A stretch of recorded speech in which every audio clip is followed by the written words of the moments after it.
महत्त्व आपण सगळ्यांनी समजून घेतलं पाहिजे आणि अशा प्रकारे गुन्हे दाखल करणं, दहशत आणि धमक्या देणं हे योग्य नसल्याचं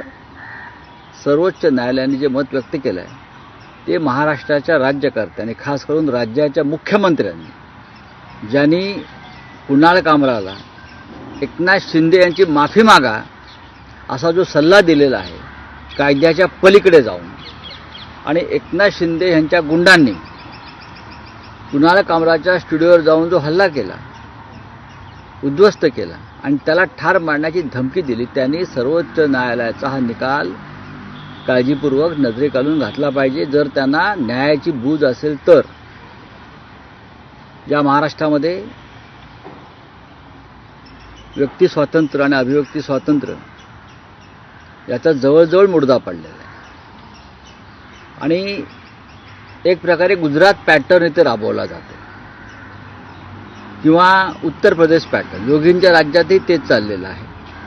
मध्य प्रदेशातही तेच चाललं आहे. महाराष्ट्र थोडा वेगळा असं आम्हाला वाटलं होतं,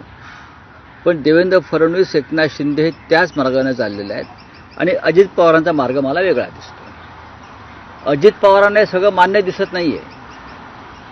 त्यांची भूमिका, त्यांची भाषा वेगळी आहे, पण ते बिचारे आतमध्ये या